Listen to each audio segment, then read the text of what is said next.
And for those of us who need a little magnification about our lenses, we've got big icons today. So let's see what we got going on. First step is to define your parts. Now, we see lots of different things here, so we need to actually combine these things together in a logical format so that we can create components that we really need to manufacture. And for visual aid today, I was very nice and actually utilized colors. Well, actually, I didn't do it just for you. A long-time CAD user that I am, you kind of develop some good old OCDs, so I like working with things where it's easy to see. And I've created these components in a way that mimics my actual patterns, my actual seams, if you will, where I want parts to start and stop. And we'll just keep plugging right along. We're going to combine the rest of these components because you're like, well, why are these things all broken up? Well, sometimes the way you have to model things, you're not allowed to make it all one big piece. Sometimes you just have to break it apart.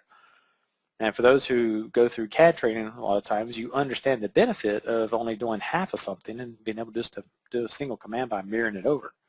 And that's quite a time saver as well. So, but when you mirror something, you do get this little break right here, and that's not a good thing sometimes, not when you're dealing with a component that needs to be one big piece.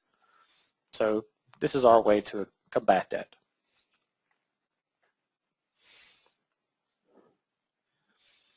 We'll allow that to complete out.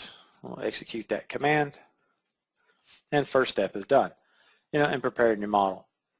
Sometimes we get questions, and I don't mean to steal anybody's thunder, but sometimes we get questions on, well, okay, what if it was one big piece, but I want it broken apart? Do I have to model it that way? No. SOLIDWORKS has commands where you can actually do the split lines. It's one of my favorite commands to break surfaces apart.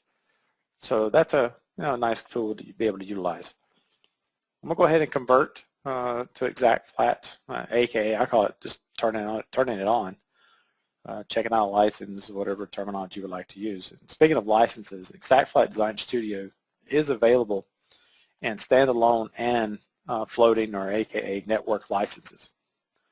So here, popped up on the screen now, is the first interface with the database, because we want to assign the material to each of these parts, because truly it is all about the material used.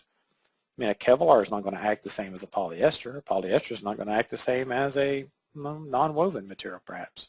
So mechanical properties are very important, and creating the association of the geometry to the parts being used is a necessity, and it's one that the user has controls of here. You'll notice different colors. Everything changed colors again. Yeah, well, I did that again to make my life simple. Now I can see the apples and the oranges I'm working with. So I'm going to work with materials, different materials simultaneously here.